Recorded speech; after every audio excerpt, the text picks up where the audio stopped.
Formulabula. Formulabula. Formulabula. Formulabula. Je veux être calife à la place du calife. 1000 milliards de mille sabords. Je dirais même plus. Pressez ce bouton écrit et dring. Je me sens bien, j'ai 50 ans, mais je me sens très bien. Ils sont fous, ces Romains. Il y a ceux qui écrivent l'histoire et ceux qui ont besoin de lunettes pour la lire. Formulabula, bande dessinée et plus si affinité. Bonjour à vous, merci d'être là pour cette table ronde et rectangulaire au cours de laquelle nous allons parler de Sacré Bunch et de Aline Kominsky-Crumb qui est l'héroïne de ce livre et l'autrice en même temps. Pour parler d'elle et pour parler de ce livre sont réunies Sophie Crumb, bonjour. Bonjour. Vous avez traduit avec l'aide de Jean-Pierre Mercier ce livre, donc qui est sorti au début de l'année aux éditions de l'Association et qui est le premier livre signé par Aline Kominsky-Crumb seule en France. Et oui. Et voilà. Laura Fontaine, bonjour. Vous étiez l'amie et l'agente d'Aline Kominsky depuis longtemps et vous avez aussi suivi évidemment le chemin de ce livre. On va en parler, on va peut-être commencer par ça. À côté de vous, il y a Jean-Luc Fromental, bonjour. Vous avez édité Aline Crumb et Robert Crumb chez De Noël Graphique avec Parle-moi d'amour, qui était aussi une adaptation de comics signée par eux deux. Et Jean-Pierre Mercier, vous avez participé à l'édition de ce livre. C'est Sophie qui a tout fait. Et moi, je suis arrivé à la fin, j'ai rajouté 3 petites bricoles. Voilà. On va peut-être parler justement de comment le travail s'est partagé. Aline Kominsky-Crumb, c'est un personnage de ce livre, c'est une autrice, c'est une plasticienne. Il y a une exposition dans la grande salle du festival que je vous conseille d'aller voir parce que ça permet de voir son trait, ça permet de voir aussi ses couleurs et les différentes matières de son travail. C'est une figure de l'underground, une figure de Sauve aussi, village du Gard où elle habitait, disparue en novembre 2022, mais elle a eu le temps de savoir que ce livre allait paraître en français. Et justement, je voulais savoir le chemin de ce livre-là, et je m'adresse donc à vous, Laura Fontaine. Ce livre-là existait en anglais, évidemment, d'abord. Le livre a été publié en anglais chez Drawden Quarterly au Canada, et je l'ai vendu aussi les droits espagnols. Aline a eu le temps de voir la couverture de l'édition espagnole avant de tomber malade. Et j'ai un scoop parce que j'attends une offre pour les droits italiens prochainement. Bravo aux traducteurs d'autres langues. Ils n'auront pas ton aide, Sophie. Bon courage à eux. Oui. Ouais. Traduction compliquée. Oui, justement, on peut peut-être en parler, Sophie Crumb, parce que vous avez traduit ce livre qui était écrit dans un anglais qui n'était pas forcément d'Oxford, si j'ai bien compris. Oui, je l'ai dit, répété, c'était un dialecte juif new-yorkais avec des mots de yiddish totalement phonétique, donc c'est-à-dire qu'en français, on peut pas vraiment écrire comme ça. En phonétique, si on veut que les lecteurs finissent le bout de la page sans parler que du bout du livre. Donc on est obligé quand même de simplifier un peu et d'interpréter un peu pour que ça reste lisible. Et c'est pas évident du tout, parce que même quand elle disait le Robert, elle disait rabbit avec R-A-H-B-I-T. Ça, on l'a traduit par Robert, parce qu'à un moment donné, il faut que ça reste quand même lisible. Donc c'est pas vraiment une traduction, c'est plus une interprétation pour que on perd des miettes, mais on est obligé de garder les lecteurs avec nous, quoi. Mais comme tout bon traducteur qui adapte le livre. Après, je pense que n'importe qui le traduit le traduira différemment de moi. Moi, j'ai un langage de ma génération. C'est pour ça que c'est bien que tu étais là dans des expressions un peu plus de l'époque, peut-être. Moi, j'aurais tendance à dire des trucs. C'est un mélange boomer et voilà. Mais ouais, chaque traducteur a sa propre façon de traduire et j'ai fait de mon mieux. Hein. Après, oui. Voilà, il était là pour m'aider, c'est bien. Mais ce livre-là, c'est donc la traduction du livre de chez Drawden Quarterly en anglais, mais initialement, c'était des comics. Peut-être raconter d'où viennent ces comics-là. Toi, tu sais mieux que moi. Oui. Bon, moi, j'ai rencontré Aline en 73, je pense, dans une fête où elle a rencontré ton père. La même fête.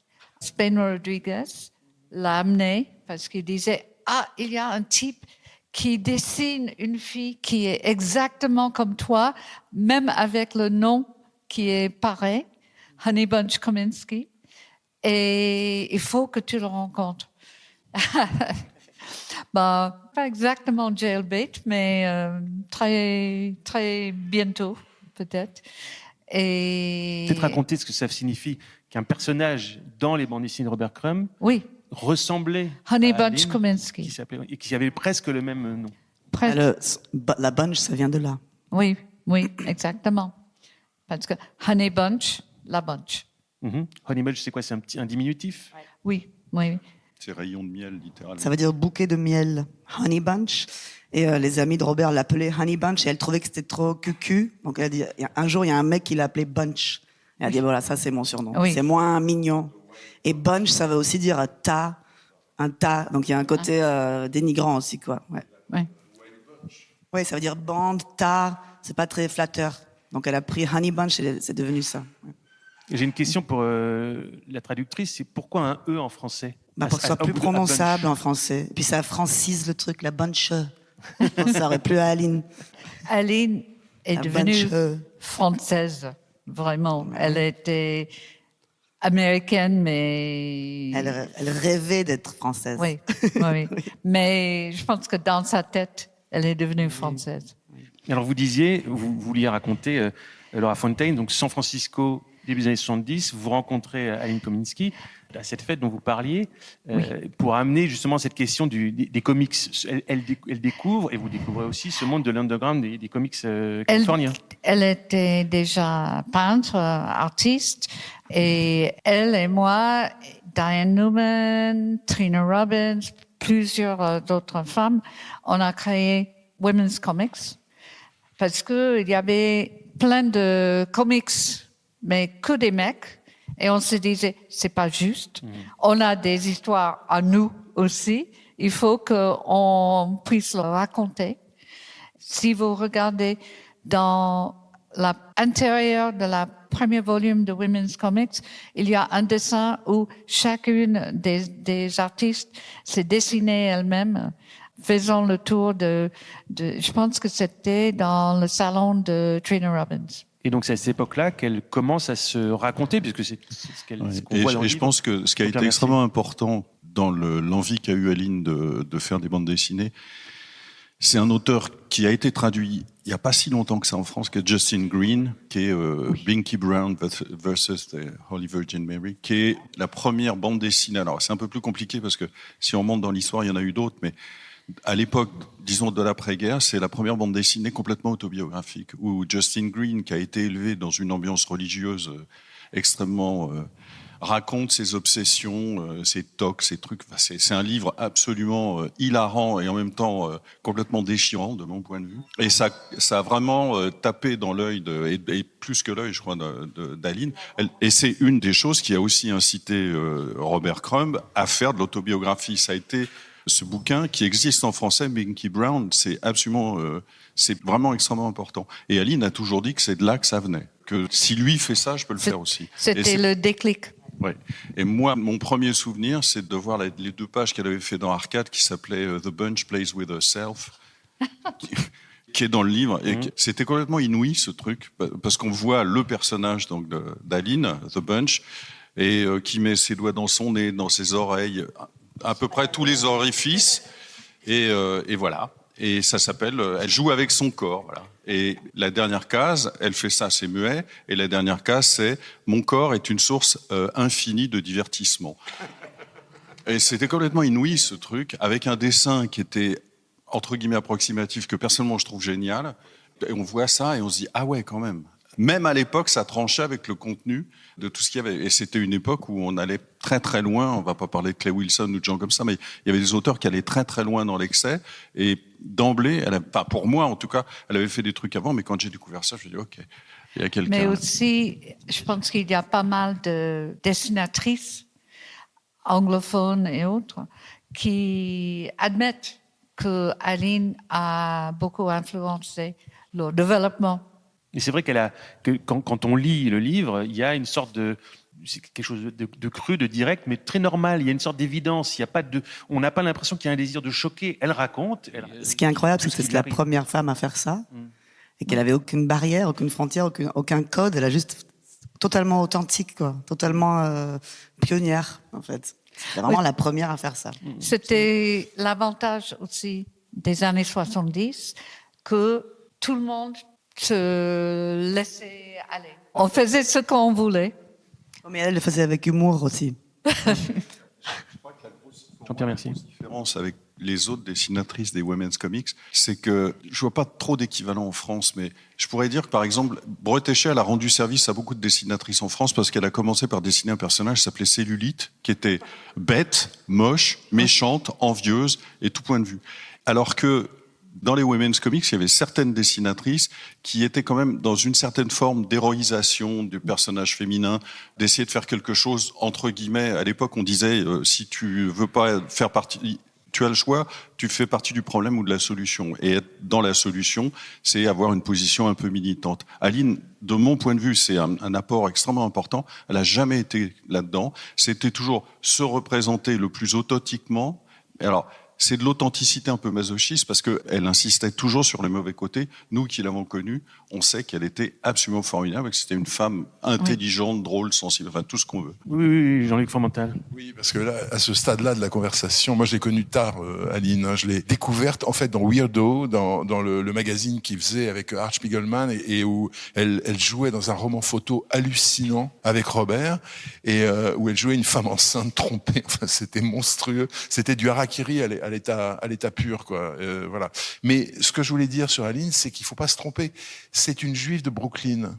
C'est-à-dire qu'elle importe en Californie, qui est un peu béate et concon, il faut bien le dire. D'ailleurs, Robert s'est pas privé de le faire savoir avec Mister Natural et tous les crétins qui l'entourent. Elle importe cette espèce de rudesse du juif new-yorkais, qu'on voit très bien dans Il était une fois en Amérique, par exemple, et qui est exactement ça, c'est-à-dire l'art de l'autodépréciation. C'est humour juif aussi. Exactement, l'humour juif, l'art de se mettre en scène dans les pires situations, toujours, etc., etc. Et c'est une héroïne pour ça, et ça a été une héroïne toute sa vie. Elle disait toujours qu'elle était comme, elle aurait pu faire du stand-up. Elle se comparait à des humoristes juifs de stand-up. Il se comparait à un couple de comiques américains qu'on connaît pas en France, dont le nom m'échappe, mais qui était un couple de... Exactement. Et c'était un couple de la télé. Voilà. Et Robert était George et elle était Gracie. Gracie, George and Gracie, c'est ça. Gracie donnait le gag et vraiment George était le straight man. C'est ça. Voilà. Mais, et c'était un peu comme ça qu'ils ont travaillé ensemble, Robert et Aline. Robert a dit ça, Aline lui donnait une réplique et boum, ça partait. Vous faites référence à un comics qui était vraiment fabriqué à deux, entre Aline et Robert. Moi, ce que j'ai publié, c'est-à-dire que là, si vous voulez qu'on dise ça, un mot de ça, là, j'ai apporté le bouquin parce que je ne savais pas s'il serait dans le secteur, voilà, qui est ce livre-là, qui est une splendeur, qui est un de mes livres préférés dans ma collection, hein, puisque je dirige une collection qui s'appelle De Noël graphique. Et donc, ce livre, c'est le fruit d'une lecture passionnée du jeune homme que j'étais, qui courait les librairies underground de Paris désespérément pour ramasser tout ce qui traînait comme comics et qui contenait du crumb au départ. J'avais jamais entendu parler de Aline Kominsky. Le Women's Comics, c'était très très loin de nous à l'époque à Paris. C'était pas arrivé vraiment jusqu'à nous. Donc, j'étais chez Actualité, chez Parallèle, à l'Open Market, toutes ces merveilleuses boutiques qui ont disparu aujourd'hui. Et dès qu'il y avait un nouvel arrivage, je me ruais dessus pour acheter les premiers zaps, machin, etc. Voilà. Et donc, il y avait dans ces comics, il y a un comics qui est apparu et qui s'appelait Dirty Laundry, et qui est un comics qui dessinait à deux. Et beaucoup plus tard dans ma vie, quand je suis devenu éditeur, que j'ai commencé à travailler, que j'ai publié 2 livres de Robert, le premier livre qu'il ait jamais écrit, qui s'appelle The Big Yum Yum Book, qui est un livre qu'il avait écrit pour séduire sa première femme, et dont il m'a dit littéralement 6 mois pour le dessiner, 6 ans pour divorcer. Donc, et ensuite j'ai publié La Genèse, qui m'a valu des torrents d'une shitstorm, littéralement, de la part des fans de Robert, disant il s'est mis à genoux, il prie Dieu, c'est une honte, etc. Mais dont on a fait une sorte de best-seller quand même, qui s'est très très très bien vendu, moins que la Bible, mais quand même pas mal. Voilà. Et je crois que c'est le mieux vendu, en tout cas en France. Après, je ne sais pas, aux États-Unis aussi peut-être. Et donc, je me suis dit, mais il y a ce réservoir extraordinaire de pages qui existent, qui sont dessinées ensemble, ce qui est unique. Enfin, je veux dire, il y a très très peu de boulots qui sont menés sur pratiquement 40 ans, de couples qui dessinent ensemble leur vie intime. Comme je disais à Sophie tout à l'heure, c'est ton livret de famille, c'est-à-dire qu'on voit naître Sophie, Je suis désolé de te le dire comme ça. Pas grave. On te voit naître, on te voit grandir, on te voit devenir adolescente à problème, etc., etc. Et c'est formidable parce que on n'est jamais si proche des couples. Non mais c'est un modèle incroyable. Et avec le respect du style de chacun. Et chacun dessine. Parfois, réussit, Robert ait retouché les dessins d'Aline. très vaguement. Voilà. Quand il retouchait, il disait je sais qu'il faut pas que je le fasse parce que j'aimerais pas qu'on me le fasse, mais c'est pas possible. Regarde le truc là, le nez, il faut absolument. Et puis l'œil il va pas, il faut refaire. Alors, et Aline passait derrière, ouais bon, allez, ok. Mais Robert m'a dit, il vous a dit aussi, des gens lui disaient, mais pourquoi est-ce que tu dessines Aline si moche? Il disait, c'est pas moi, c'est elle.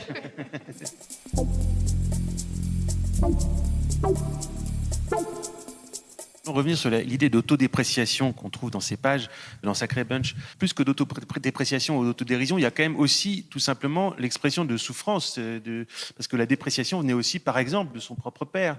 Les questions de physique, le rapport au physique, le rapport à son corps, qui est très présent dans le livre, c'est pas forcément quelque chose qui vient d'elle-même. En tout cas, elle a été nourrie de ça. Bien sûr, mais c'est toujours avec humour qu'elle en parle. Tu pleures et tu ris dans la même page, quoi. Et c'est jamais des lamentations. Non. Mais, toujours une légèreté. Ça, c'est très mais c'est une légèreté lourde. Et ça, c'est très humour juif. Elle était comme ça, elle avait un côté dark, mais tout était toujours une blague. Ouais, mais c'est des blagues un peu dures. Oui, bien sûr. Mais des blagues pour Laura. survivre. C'est ça. Oui, c'est ça. Juste un truc là-dessus, c'est que c'est cette combinaison-là qui la rend tellement importante aujourd'hui, puisqu'elle est capable d'avoir traversé absolument toutes les strates du patriarcat, comme on dit, c'est le mot qu'on emploie maintenant, du patriarcat, d'avoir subi, parce qu'il n'y avait pas plus patriarcal que le monde hippie, il ne faut pas se tromper là-dessus. Ah oui. C'était violent, parce que pour les filles, c'était love fodder, c'était la nourriture de l'amour, quoi, mais basta. Voilà. Et donc, elle a traversé ça, et il n'y a pas un mot victimaire, une posture victimaire dans son travail. Elle est toujours au-dessus de ça. Et ça, c'est un truc qui avait été compris, je pense, par Robert, je ne suis pas dans la tête de Robert, et qu'il admirait infiniment. Parce que tu disais, il rectifiait les dessins, mais moi, quand j'ai parlé avec lui, il me disait, mais c'est elle la grande dessinatrice.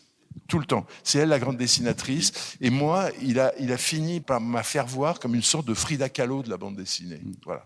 Et vraiment, c'est comme ça que je la percevais. Et c'était une femme qui était le backbone, qui était la colonne vertébrale de Crumb. Tu supprimes dans une uchronie, tu supprimes la rencontre avec Aline, t'as pas le même Crumb du tout. Ouais. Il reste aux États-Unis, il reste à jouer du banjo chez ses copains, etc., etc. Et à filer ses dessins. Sans ma mère, il aurait été vraiment dans une caravane, je pense, à donner ses dessins gratuitement à ses potes. Et à manger des boîtes de thon. Dans le trailer park, ouais. Les vendent pas trop cher pour des 78 tours. C'est parce que c'est ce qu'il a fait pendant des années. Excuse-moi, mais ce que tu dis est important, ne serait-ce que par rapport à Crumb. Par exemple, Robert a dessiné des histoires qui sont considérées comme très problématiques aujourd'hui, représentation des femmes, etc., etc. Et il en a fait quelques-unes, et je me souviens, il me disait, celle-là, je vais avoir des problèmes, je peux pas la publier. Et puis on en reparlait, il me disait, Aline l'a lu, elle m'a dit, tu peux. Donc c'est Aline qui à chaque fois lui disait, vas-y. Souvent, des gens faisaient des reproches à Robert, être vraiment misogyne, tout ça. Mais il était toujours entouré par des femmes fortes. Et j'ai un souvenir quand tu te souviens quand il était à Angoulême, il y avait le vernissage de son expo à Angoulême et il y avait des journalistes qui se jetaient sur lui et ils disaient, Hélène était l'un côté et moi était l'autre. Et il disait, get me out of here. Je te signale que j'étais derrière, que je menaçais les fans de coups de poing. Et à un moment, il a disparu et il y a un petit garçon, parce que c'est moi qui me suis occupé de cette expo. Il y a un petit garçon, une douzaine d'années, qui est venu me voir, qui m'a dit, monsieur, il y a un monsieur derrière le grand pot, là, avec les plantes, qui est caché et qui voudrait que vous veniez vite. Alors, je vais le voir et il me dit, get me out of here. Et je l'ai collé dans mon bureau et le reste du vernissage s'est fait sans Robert. Et Aline a assuré le service après-vente impeccablement. Aline a poussé l'un des journalistes et elle a fait une grimace parce que lui, Mais les journalistes, c'est leur travail aussi l'avoir de l'histoire. Mais Aline protégeait Robert. Et c'était un peu son job. Il avait plus besoin d'elle que d'elle de lui. Oui. Est-ce que vous pensez qu'elle a souffert d'être dans l'ombre de Robert Crumb? Évidemment, bien Ouais, sûr. ouais. Je peux dire un mot là-dessus? Bien sûr. Parce qu'on a parlé des Donc, journalistes, fondamental. mais on n'a pas parlé des fans. J'en ai déjà dit un mot tout à l'heure, mais vous savez, Dylan disait qu'il avait été obligé de déménager à Woodstock parce que dans la maison précédente, il trouvait des fans qui ressemblaient à des ghouls sur les toits de sa maison. Et c'était un peu ça, là, hein, quand même. Voilà. Et les fans étaient terribles. Et les fans disaient à Robert, il y a des courriers même effarants, disaient à Robert, pourquoi tu travailles avec cette nullasse, etc. C'était monstrueux. Elle a été Yoko Ono, on peut discuter, mais Aline, non, il n'y a pas de discussion. Elle a été traitée comme Yoko Ono, mais vraiment, avec un mépris et Et en une plus, elle a du violence. talent, elle. Hein Et en plus, c'est du talent. C'est ça. C'est ce que je voulais dire. Mais on peut parler d'ailleurs des influences graphiques qu'elle revendiquait, même, qui sont peut-être à chercher plus du côté de la peinture que du côté de la bande dessinée, Sophie Crumb, non? Ah bah oui, c'est sûr, parce que elle avait pas beaucoup de modèles en bande dessinée à part Justin Green. Donc elle, c'était vraiment la peinture classique, Frida Kahlo et compagnie, les Otto Dix et Gon Chill peut-être. Alors que Robert s'est beaucoup plus inspiré de la culture populaire et des dessins. Ma mère, c'était plus la peinture, elle aimait beaucoup la peinture. Ouais. Je crois que ce qui est intéressant, c'est qu'il y a quelqu'un qui arrive dans la bande dessinée qui en a une perception, à mon avis, assez juste, mais complètement non cultivée. C'est-à-dire que Robert connaît extrêmement bien l'histoire de la bande dessinée américaine. Aline, pas du tout. Moi, une discussion avec elle qui m'avait absolument sidéré, je me disais, j'ai jamais lu de bande dessinée quand... Elle dit, j'en ai jamais lu quand j'étais enfant, je savais pas ce que c'était. Et elle dit, et même au-delà de ça, jusqu'à l'âge de 18 ans, je crois que j'ai jamais vu un goy. Elle vivait dans un monde intégralement juif. Et je trouve, alors, bon, à New York, c'est peut-être envisageable, mais c'est quand même incroyable. Et donc, elle arrive, et c'est quelqu'un qui, avec ce bagage qui vient de totalement autre chose, qui vient de la peinture, du dessin, etc., mais arrive et fait ce qu'elle a à faire avec ses propres moyens, sa vision de la chose. Et c'est pas une posture, je trouve que c'est une dessinatrice géniale, vraiment géniale, parce que, et je pense que c'est une des raisons qui a fait que Robert a adoré ça, ça me fait penser au blues. C'est-à-dire, on chante pas juste, la guitare est peut-être pas totalement bien accordée, Mais ça tient. mais ça passe, non seulement ça tient, mais ça passe et puis on se le prend en pleine poire. Il y a des pages là-dedans qui sont absolument sidérantes. Enfin, tout est sidérant dans le bouquin. Mais aussi, c'est Aline qui avait fait des études de beaux-arts. Elle le raconte J'allais dire, d'ailleurs. elle allait Oui, beaucoup au plusieurs fois. musée. Elle allait beaucoup au musée quand elle était jeune et c'était une manière pour elle d'échapper à son environnement vulgaire et non cultivé. Elle allait au musée et c'est ça qui l'a inspirée artistiquement aussi. Elle lisait pas de BD, ma mère. Mais la Très bande peu. dessinée a fait partie, j'ai l'impression, d'un mode de libération pour elle, parce que quand elle arrive à San Francisco, elle a quitté un premier mari, elle a quitté des études, enfin, ce qu'elle raconte aussi dans ces comics-là. Des moments où elle cherchait l'assentiment, quand même beaucoup de certains aînés ou de certains professeurs. Et là, tout d'un coup, la bande dessinée lui sert à s'exprimer. Oui, réellement. c'est son côté stand-up. Elle a envie de se raconter. Ouais. Et puis, inspirée aussi par les peintres. Et le côté stand-up autobio, on se raconte, on se moque de soi-même. Donc, elle a combiné les deux. Mais pour moi, c'est totalement authentique parce que son médium n'existait pas de stand-up juif mélangé avec l'inspiration des peintres surréalistes. Je sais pas, mais c'est pas inspiré par de la BD, ce qu'elle fait. C'est vrai. Jean-Luc Fromental. Oui, non, juste pour rebondir sur ce que disait Jean-Pierre, c'est que sans Herriman et de Crazy Cat et sans Ségard de Popeye, il n'y a pas de Crumb. Voilà, pour être clair. Et c'est vrai qu'elle sort de nulle part, sauf effectivement quand on ramène les peintres de Weimar et les dessinateurs de Weimar, etc. C'est-à-dire cette incroyable liberté graphique et qu'elle a menée jusqu'au bout. Et dans ce livre-là, et je pense dans celui-ci aussi, on la voit progresser. Parce que c'est ça qui est extraordinaire, c'est que c'est pas de l'art brut. C'est-à-dire, c'est pas juste un truc qui devient une espèce de routine, mais on fait toujours la même chose. C'est qu'elle, exactement comme un dessinateur professionnel, elle progresse et elle avance et elle raffine son travail. Et je pense que là aussi, le frottement de travailler sur la même page avec un mec qui est considéré comme un prince du dessin, dont il m'a dit, avant de dessiner la jeunesse, je me suis aperçu que je ne savais pas dessiner et j'étais obligé de reprendre du Muybridge pour voir comment étaient foutues les anatomies. C'est extraordinaire comme aveu de Crumb, à plus de 60 ans, je veux dire. Voilà. Mais lui, c'est tout dans la technique. Et Aline, Voilà. c'est de l'art naïf et un peu brut, dans le sens où elle s'en fout complètement de la technique, il n'y a pas de perspective. Oui, c'est mais ça elle qui la est génial. perfectionne quand même. C'est ça qui est extraordinaire, c'est qu'elle continue à raffiner son Elle travail. est raffinée dans sa façon à elle, quoi. Sans technique. C'est ça qui est bien. C'est ça qu'on aime.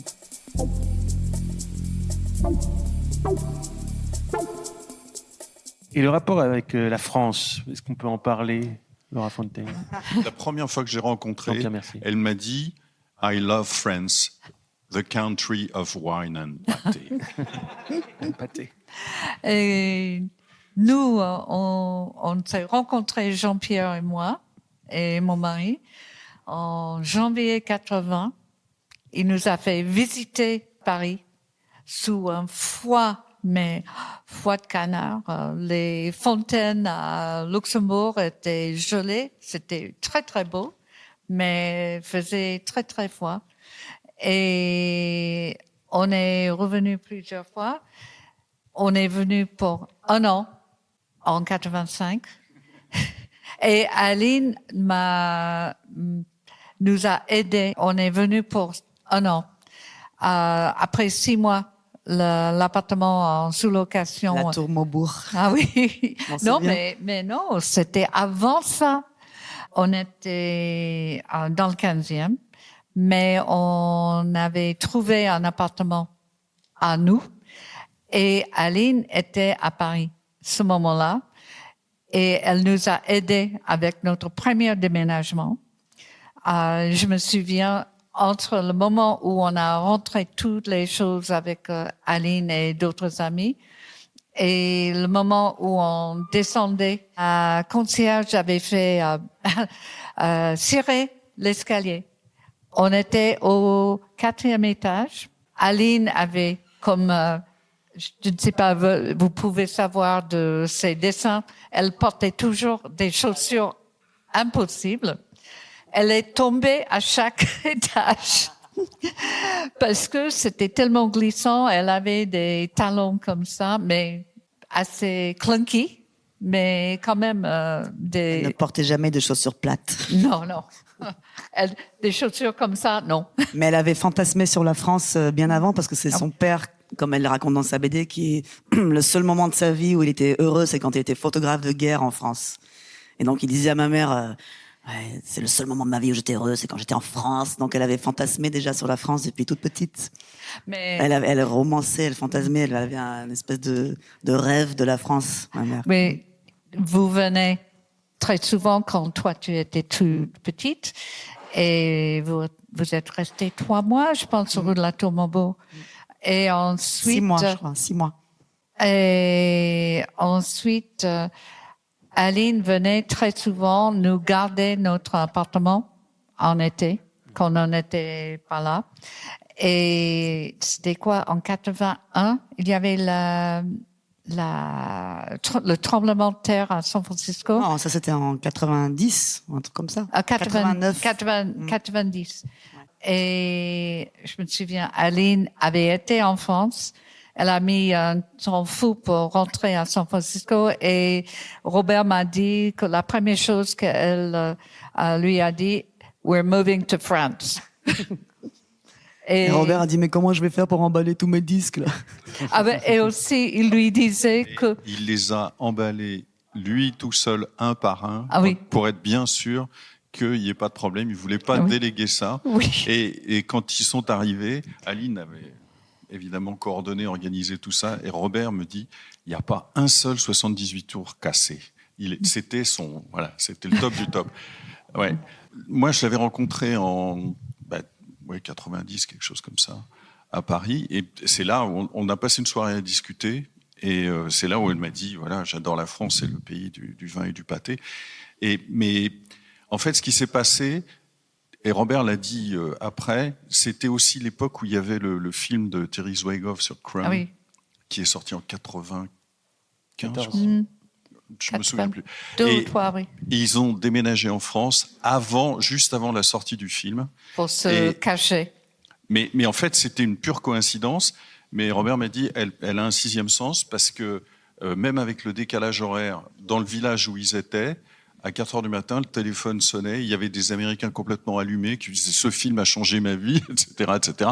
Et Robert me disait toujours, là, c'est trois coups de fil dans la semaine, on serait resté sur place, je serais mort, voilà. Ouais. Et je pense que, et moi, ce qui m'avait étonné, parce qu'au début, je me disais, un peu comme pour vous d'ailleurs, je me disais, c'est bien la France, mais je les avais prévenus, je leur avais dit, vous allez voir, l'administration française, c'est quelque chose. Mais je me disais, ils vont rester quelques années et puis ils vont repartir. Et en fait, effectivement, Aline était profondément attachée à un certain aspect de la culture française. C'était extrêmement étonnant et en même temps, c'était touchant pour moi parce qu'il y avait quelque chose de... Il y avait quelque chose qui la ralliait à son histoire, à son enfance, à la vision dont tu parlais. Elle était malgré tout... il y a des tas de choses qui vont pas dans ce beau pays. Elle s'en est rendue compte parce que c'est elle qui faisait tourner la maison. Mais malgré tout, elle est toujours restée extrêmement positive par rapport à ce pays. En même temps, il y a la puissance américaine à l'œuvre, puisque elle a réussi à mettre la moitié du village de Sauve, les braves dames de Sauve, au Pilate quand même. Ce qui est totalement stupéfiant quand on y pense et qu'on connaît ces bleds-là, c'est totalement génial. Et ça, c'est une force de conviction qui est peu commune. Et il y a 20 ans, elle a cofondé une galerie. Elle aidait aussi des artistes. Oui, avec notre amie Julie Catan, qui est maintenant la gérante de la galerie. Elles ont ouvert cette petite galerie qui était une épicerie avant. Et en fait, en cassant les murs, ils ont découvert qu'il y avait des belles fenêtres voûtées. Donc, elles ont peint les murs en jaune, bleu, rouge. On dirait une galerie mexicaine. Et depuis ce jour, elles exposent les gens du village et leurs amis artistes. Et c'est un beau mélange, pas de mur blanc ni rien, pour que le village puisse revenir librement, sans être intimidé. Donc c'est un mélange. Et maintenant, on continue avec mon amie Solène aussi à organiser l'expo là-bas. On est très, très présents dans cette galerie. On fait des concerts. Et puis, il y a beaucoup de livres de Robert et des fanzines. Ça commence à être un vrai endroit où les gens viennent pour chercher des BD et pour voir des expos des gens du coin aussi. Mais au départ, pourquoi Sauve ? Parce qu'on avait des amis là-bas qu'on est venu rendre visite. Et c'est un village médiéval absolument magnifique. Et ma mère, elle a fait... Oh, et les deux, ils aiment bien les vieilles choses, Aline et Robert. Donc, ils ont vraiment flashé sur ce village. Ça aurait pu être ailleurs, hein. Ça aurait pu être n'importe où. Et en même temps, il y a une petite colonie importée qui s'est installée autour, puisque je sais qu'il y avait Pete Poplaski qui était là. Mais qui est arrivé après. Qui est arrivé après. Mais non, mais dans le village, avant qu'ils arrivent, Aline avait fait le compte, je crois qu'il y avait une quinzaine de nationalités différentes. Ah, déjà, oui. Quand ils sont... Ah oui. Ah oui, il y avait des Suédois, des machins, des trucs. Enfin, c'est ahurissant. C'est le côté médiéval du village qui a tiré. Et c'est un tout petit village. Et Robert était très content parce que quand on monte en haut du village, on a derrière la mer des Rochers. Et sur, je sais pas, 30 ou 50 kilomètres, il n'y a pas âme qui vive. Il y a des rochers, des arbres. Et c'était super pour lui.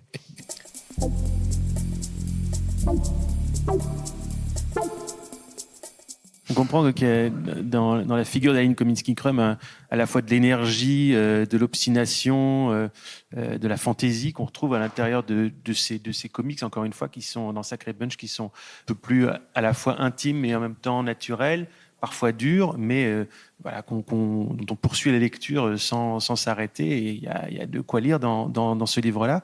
On a eu le temps un petit peu de faire connaissance avec elle, de l'évoquer grâce à vous. Est-ce que vous auriez des questions à poser à nos invités?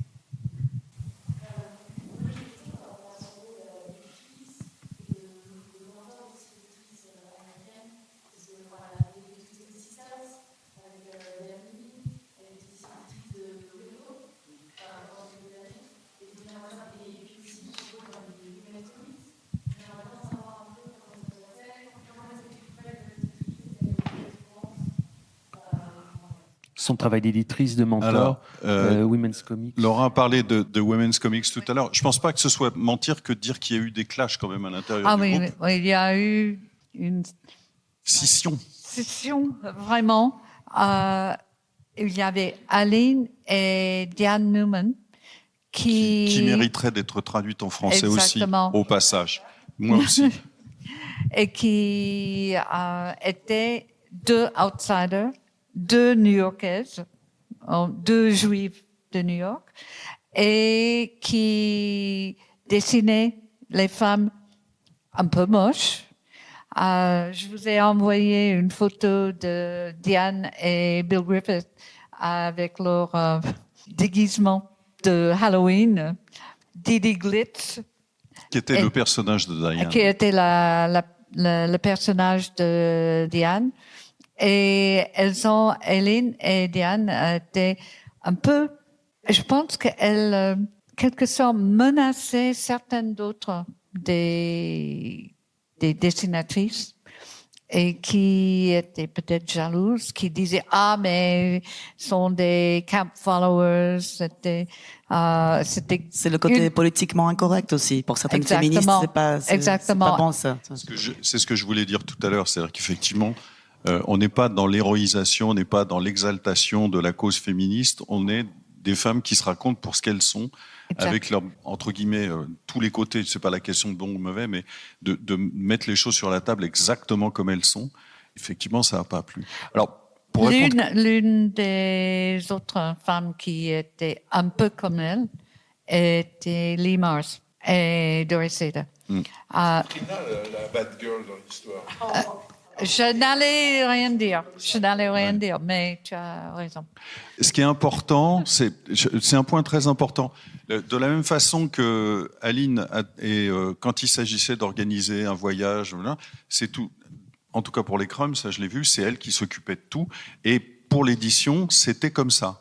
C'est-à-dire que les Twisted Sisters avec Diane, au passage, je signale que Madonna à l'époque a dit « J'adore les Twisted Sisters parce que en lisant ça, j'ai l'impression que je suis totalement banal. »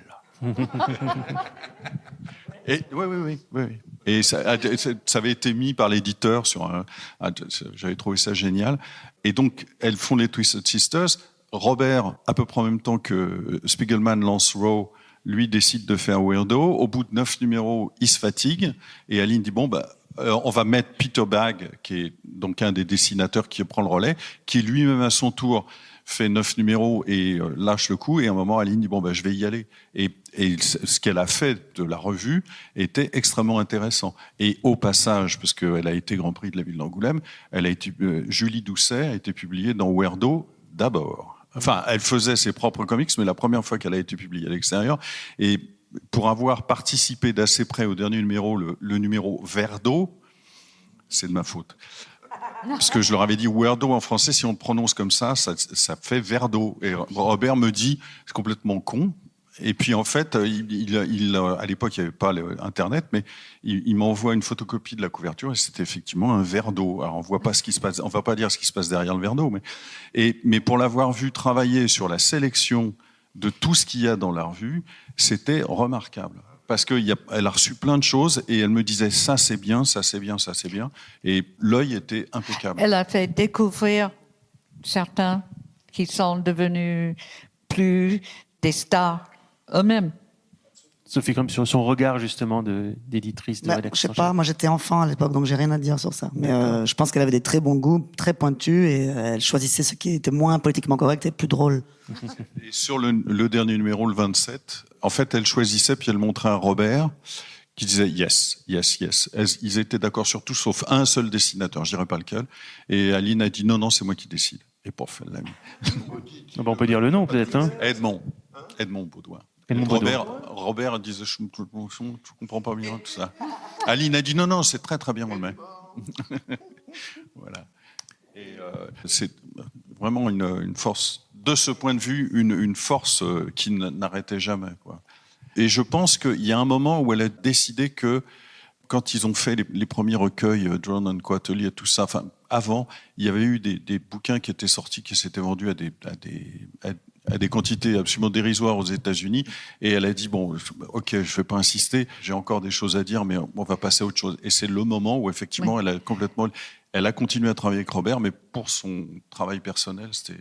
Mais elle a eu, premièrement, il y a à peu près 10 ans avant, non, plus que ça, 15 ans avant, il y avait Love That Bunch, publié chez Fantagraphics.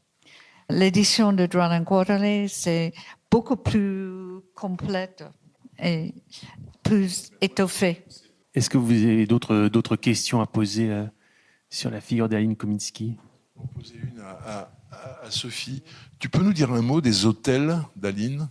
Les hôtels A-U-T-E-L. A-U-T-E-L. Toute sa maison, il y en a moins 20 ou 30 dans la maison d'Aline et Robert.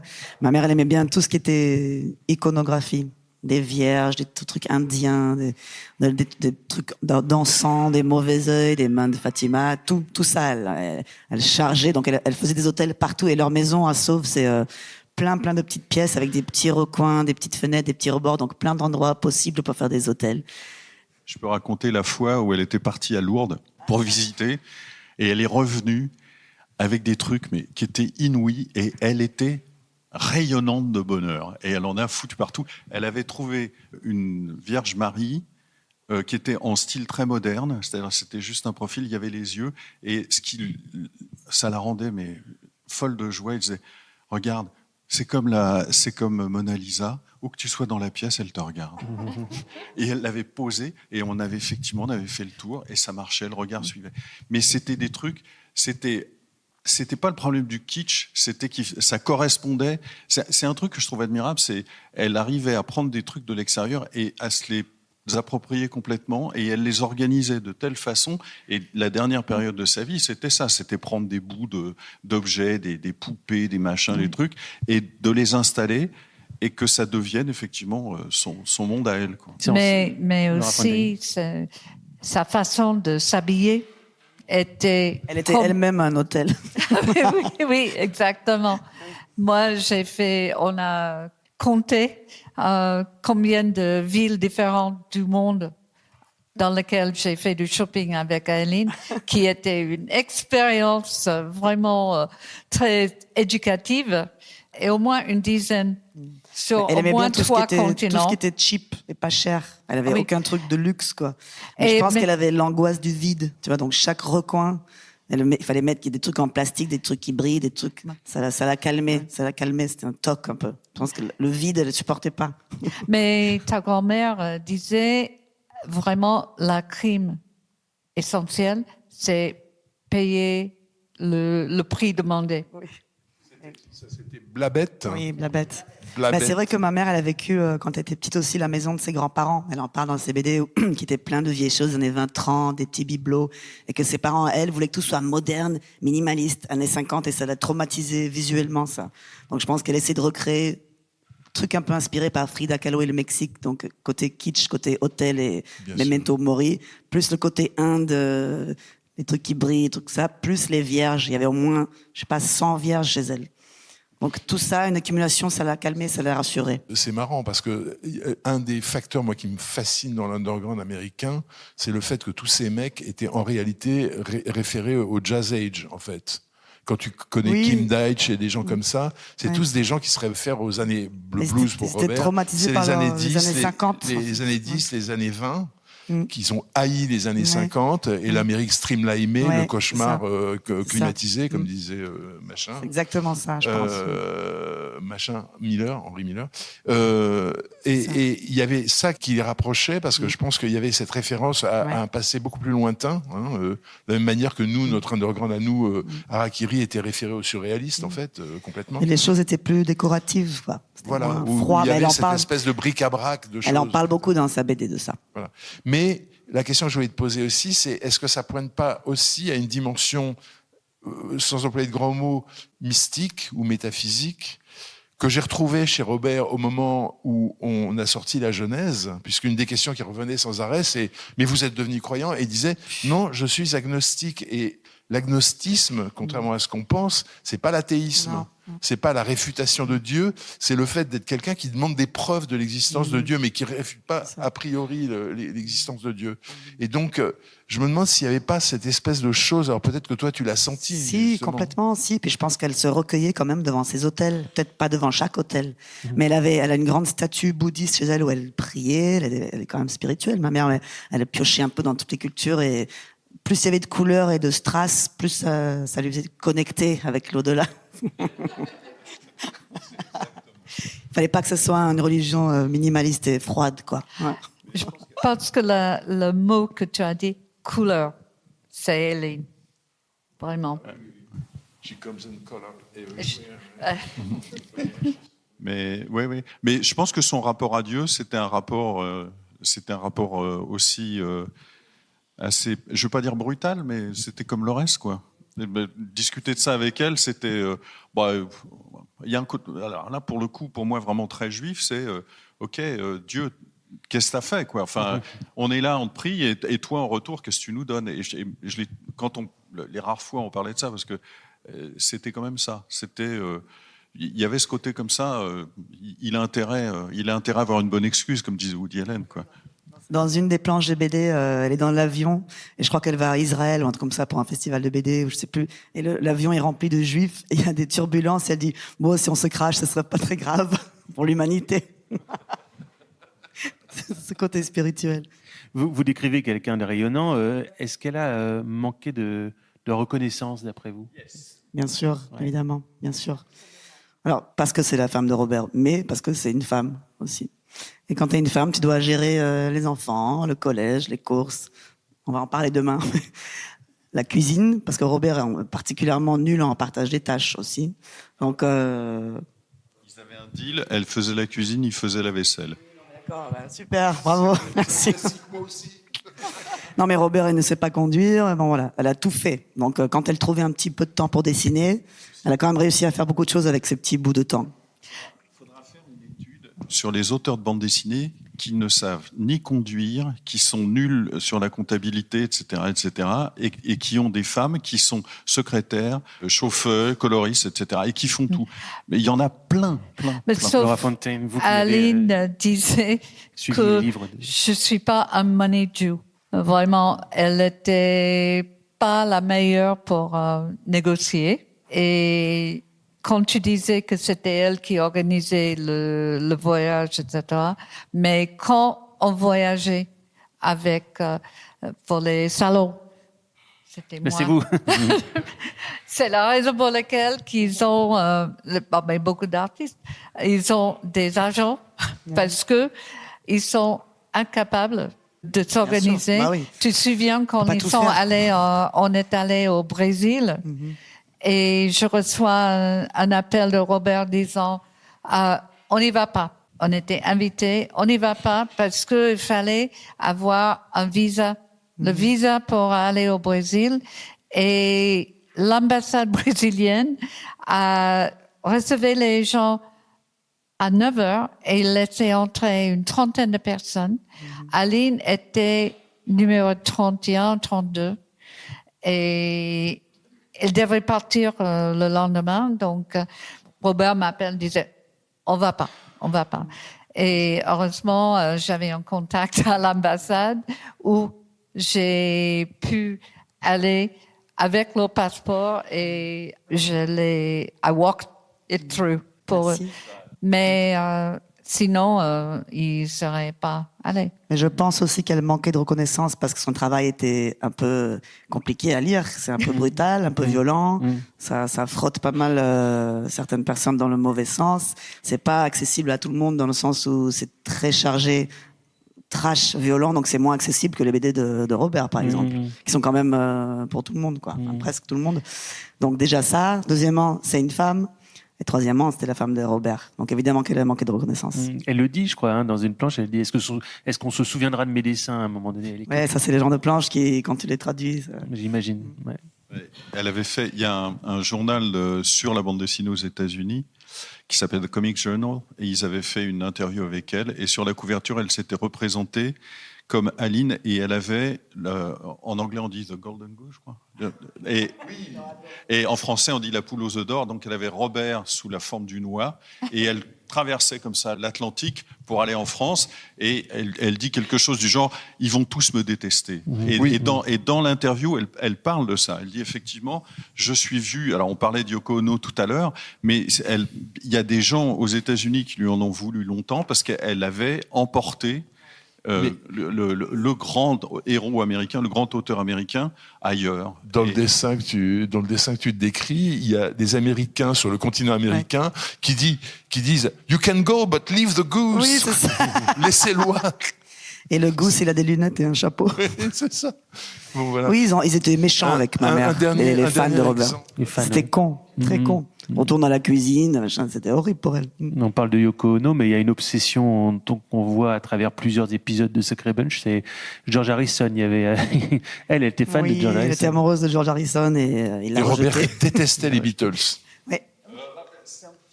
Il aime m'a pas les dit, Beatles. moi il m'a dit, Ouais, si, il aime pas. il détestait deux personnes, il détestait Bobby Dylan et il détestait les Beatles. Oui, je suis Bon, d'accord. Mais bon. Parce que moi, je me souviens quand on écoutait de la musique et que je mettais Zappa et tous ces trucs de l'époque, et les Beatles et tout ça, il disait ouais, ok, c'est Pas si mal. non, c'est pas très bon, mais c'est pas grave. Enfin, ça passe, quoi. C'est pas la grande détestation. Et je pense qu'en plus, par rapport à cette époque-là, ça le renvoyait à l'époque où il avait pris du LSD, où il était emporté par cette espèce d'optimisme. C'est retombé très vite pour lui et pour tous les autres, mais il a vécu ça. Et il y avait des échos de ça quand ces musiques-là passaient, ça le ramenait à cette époque-là, me semble-t-il. Mais Aline adorait les Beatles. Bah ouais. Juste une anecdote pour finir sur parce que je t'ai envoyé la photo, mais je pense que tu l'as pas mise dans le truc. T'as bien fait parce qu'on se serait fait écharper. Et donc, quand on a sorti cet album-là, Robert, qui détestait être pris en photo, qui n'aimait pas du tout, hein, il a failli quitter Angoulême à cause d'un directeur de musée un peu insistant qui voulait le faire figurer dans le Hall of Fame d'Angoulême et qui était venu 3 fois lui dire « Vous voulez pas faire la photo ?» Bref. Il a été défendu vaillamment par Laura et Aline. Voilà. Oui. On a fait notre moi-même, j'étais allé le voir, le garçon en question, et lui dire maintenant t'arrêtes, c'est bien. Et donc, peu importe ça. Mais quand il a été question de faire la promo de ce livre, Robert a accepté des trucs qu'il aurait jamais accepté tout seul, en disant je vais aider ce livre parce qu'il y a Aline dedans et que ça va ouvrir la voie à la suite pour la carrière d'Aline. Et ils ont fait un truc incroyable. Il y a des photographes qui nous ont demandé est-ce qu'ils peuvent, comme dans le livre, parce qu'il y a des dessins comme ça dans le livre, est-ce qu'ils peuvent poser avec Robert piggyback, c'est-à-dire sur le dos de Hélène. Et ils ont dit oui sans hésiter.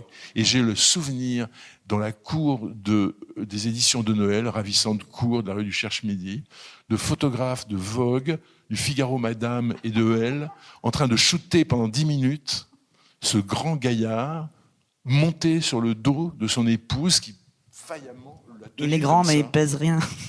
Presque que dalle, c'est ça. Il a des os d'oiseau, donc effectivement. Mais voilà. Et donc c'était extraordinaire. Et ce qui aurait pu passer pour une position humiliante était en fait un triomphe d'Aline. Et cette photo est une des plus splendides que je connaisse. Laura Et ça Fontaine. prouve aussi que Aline était forte grâce au Pilates. Mais pour revenir, mais elle était forte. Il y a une photo des années 70 de l'époque de Zap où elle est dans la rue devant notre maison et elle le tient sur le dos. Donc, c'est rien de nouveau, ça. Et moi, ce qui me fait plaisir avec ce livre, et ce qui me fait plaisir de façon, c'est pas le seul exemple, c'est, pour le résumer rapidement, on peut dire qu'elle avait 30 ans d'avance. C'est-à-dire que ce qu'il y a dans ce livre aujourd'hui parle à toute une génération de nouvelles lectrices et de nouveaux lecteurs, alors qu'à l'époque, c'était absolument pas perçu. Et ce qu'elle raconte, la façon dont elle se raconte, de ce qu'elle dit, enfin, cette honnêteté incroyable, cet humour incroyable, c'est plus en phase avec aujourd'hui, enfin, en tout cas, la génération qui arrive, qu'à l'époque. À l'époque, c'était absolument pas compris. Ouais, oui, c'est ça. Faites connaissance avec Aline Kominsky-Crumb à travers Sacré Bunch, aux éditions de l'association. Aline, solo dans ce livre-là. Merci beaucoup, Jean-Luc Fromental. Merci. Et merci Laura à Fontaine, l'association. Merci Jean-Pierre Mercier. Oui, merci Sophie Crumb. Merci à Joyeux vous. anniversaire. Merci.